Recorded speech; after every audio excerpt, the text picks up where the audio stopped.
Today's day 78 on my journey to 2000, and today we're going to talk about stamina. Not stamina in bed, but stamina in chess. So, what's important in chess? Well, stamina. Even if you're losing, you have to figure out how to come back. And today I actually reached a peak rating, which is awesome. I've been doing really good lately for some reason, and I think stamina is part of it. Like, it's also a positive attitude and stuff, but it's a bunch of things together, but just not giving up even when you're losing and trying to figure out ways to come out with an advantage, I think are important. I also finished chapter 1 of the Yusupov series, the first book in the series that I've been reading, which is pretty cool. Like, it gives you a test at the end of it to kind of learn different thematic stuff. And I watched a YouTube video, which will be in the description. So that's what I did to study. Okay. So the first game, you could see the accuracy is really bad. I go for this response on the fried liver because typically people will attack because they're going for this idea, this plan, and something like this results in a win. It results in a win because, especially at the lower levels, something like this happens. And you're pretty much gonna win. You're gonna win after this. That's mate. So this is kind of the counter to the fried liver that I've learned from Chess Vibes, a video that Chess Vibes released. I've talked about it a little before. But I feel like people recently have been using this move as a counter, which is a very interesting move. It's just attacking the knight right away. I didn't know the best way to respond. Apparently, I kick away the knight. And I guess the idea here is if he takes, I take. And if he takes, this looks really scary, it looks really bad, but my knight takes and the bishop can't really come in, and the game continues. I think it's still a very interesting kind of situation here. But if you look at the scenario, there's no pawn here, and apparently, I don't know, you're down a pawn, but this is pretty equal. So I didn't know these were the book moves, and I might start playing a different like opening kind of moves to counter this c3 move. Well, I really can't speak English today.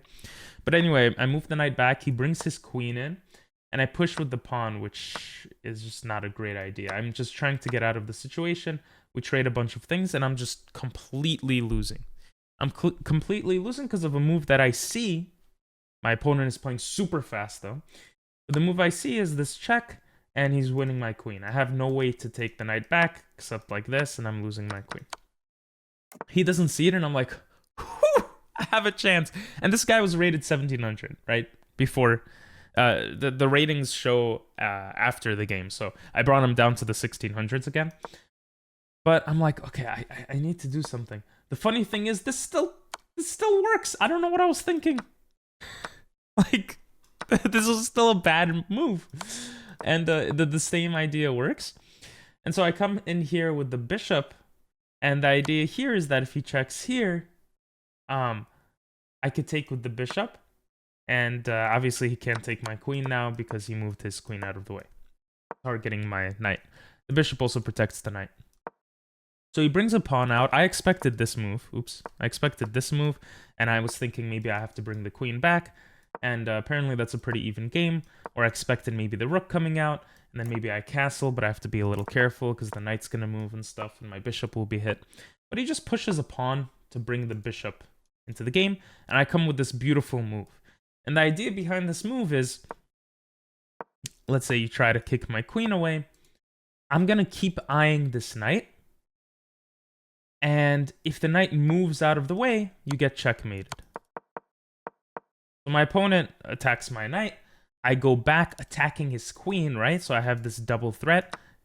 He takes the pawn, which I see, and I take his knight because I'm not gonna castle or move something like this. Is my only chance to take the knight. I take the knight, he takes, and now I move back. I move back because I don't like this.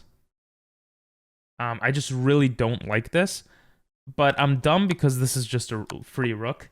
I think I was scared of something else too, I'm not sure. But I moved the queen back, trying to go for a trade since I thought I was essentially up a piece. Interestingly enough, my opponent has 4 pawns to my bishop, so we're equal in material. but I felt like I was really winning. And I was, because I mean, I took out a knight, right? No matter how you see it, I took out a knight. I castle, my rook has this semi-open file. I bring the bishop, he starts hitting everything, but everything is pretty protected. I'm feeling pretty good. And here I find this brilliant move. Brilliant move! Oh, I was so proud of this move. And, you know, I have the stamina. I'm pushing forward even though my opponent is playing fast, right? I'm getting past the psychological barrier of, oh no, blah, blah, blah. Because I know there's something here. And the idea behind this move is exactly what ends up happening. By taking his pawn, my bishop is going to pin his knight to his queen, which allows me to take this bishop, and after he takes, my rook is going to attack. And now we have 2 attackers on this knight, and I thought this was just really good. This is everything I calculated. Well, after the rook comes in, stupid me doesn't see, oh, I could just do this. And I try to go for trades, which is dumb, because I'm just scared of getting back rank mated or his pieces coming in. I was just very scared, even though I'm the one kind of doing everything here. So he attacks, he gets up close, I come in with the check, and this is just a neutral game, because after the queen blocks, which I calculate, but I'm getting low on time, and I'm not gonna lie, the time pressure gets to my head. I'm like, okay, this doesn't, you know, I'm not doing anything here. We just traded everything, and he's up a pawn, and this is gonna be scary. Which is why this is actually the best move, interestingly enough, because after the king moves to the side, I can take the rook, he takes back, and I can probably check and pick up a pawn.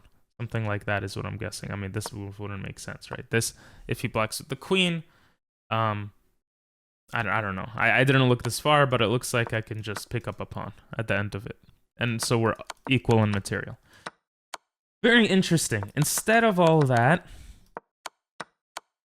I come in with the check, and he blunders. I'm like, no way he did that move, because I see he's playing fast. I shouldn't have counted or hoped on it, but it worked out, and that was pretty cool. So that was the first game. Second game, I played with 96.7% accuracy against Magnus Carlsen and Hikaru Nakamura combined. Okay, we go into this opening, which is just a normal 4-knight opening, very symmetrical looking, and I kind of copy his moves.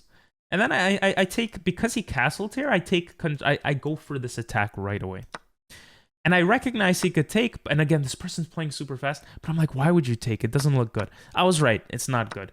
He comes in, and I'm only up 1 point of material, but obviously I'm winning. I took out a piece. He took out 2 of my pawns.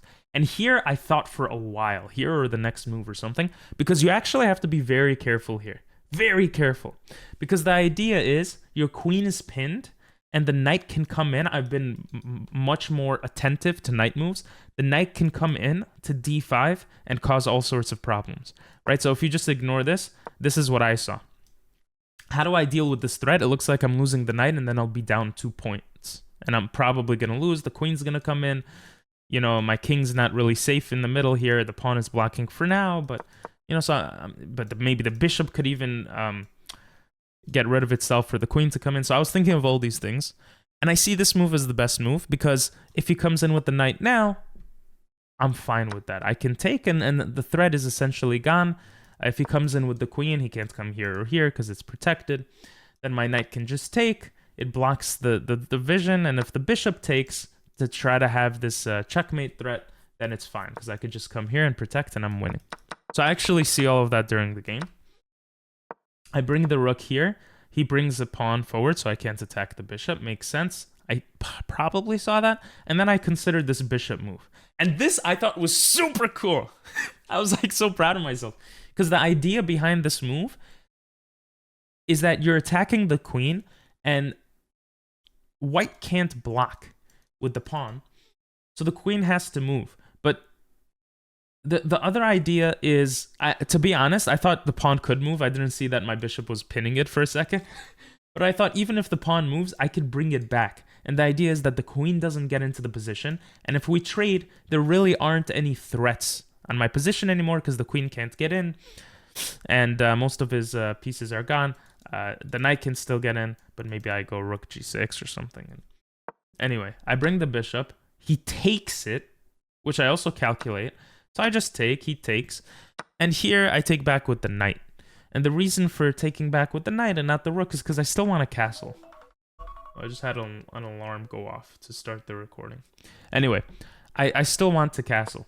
So I go there, he moves a pawn, which I'm like, what? And I move my knight to make it more active. You know, I'm hoping for this trade. It stops his knight from coming in. My pawns, yeah, it's doubled, but they're in the center very strong, and I'm fine with that. I'm not expecting it, but I also recognize it kind of labels his bishop or makes his bishop a little more useless. Maybe I was thinking of a pawn storm here too, but the idea is I'm going to take advantage of all of the eyes I have on the king, and whatever. I'm obviously winning. I'm a piece up, essentially, and he has this pawn that should be easy to pick up. But I should still be careful. You know, it is a passed pawn. Anyway, he pushes this pawn. I bring the bishop here, and this is beautiful. This is beautiful because when you push pawns, it creates spaces.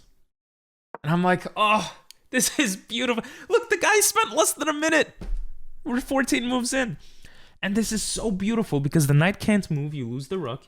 If he takes my knight, I thought, I take your knight, and you could take my knight, but then I take your rook. And if you take my bishop, then I take your... Like, we could trade everything, but I'll get the rook for a minor piece. So he takes, I take. Apparently taking like this was better, which stupid me makes so much sense because the knight is still pinned. You can't protect it, and if the knight moves away, I'm going to win the rook. Right? So I should have seen that. I don't know. Exchanging pieces is still a little off in my head sometimes. Anyway, so we go for what I mentioned earlier. And, I mean, this is just 2 rooks for a rook. My opponent resigns. And then the last game here, which made me a 1658 rated player. We're more than halfway to 1700, which is crazy because we reached 1600, like, what, a week, 2 weeks ago? Anyway, it starts off like this. And I recognize when the bishop is fianchettoed, I just love going for this pawn storm attack, which is why I never fianchetto the bishop like this, because I feel like it's annoying to defend against. So I try to set up and get into a position where I feel more comfortable. I either like to pawn storm or trade off the bishop. So here I go for the trading off the bishop. And for those wondering why I took the knight, I was scared of this idea. And I was right to be scared of that. Because I saw that after takes, he takes this pawn and this just doesn't look good. Like, at all. I didn't like how his knights get into my position, how I lose a center pawn. I kind of saw that because I made that mistake like a few weeks ago. And it kind of, it went in my brain. I actually remembered it, which is super cool. Anyway, so that's why I took here. I push his bishop back, and then we trade. And, of course, my opponent is playing faster than me. I castle here, and a few moves later, I connect my pawns. I do this move because I'm like, okay, I'm pinning the knight, and then I could bring my knight into the center, and I calculate this. I spend like a whole minute or so calculating this. And I recognize this isn't actually as good of a move as I thought. Because after the knight takes, like, the knight can come back and like, knights go backwards. He could take... I'm not really pinning it or doing any damage.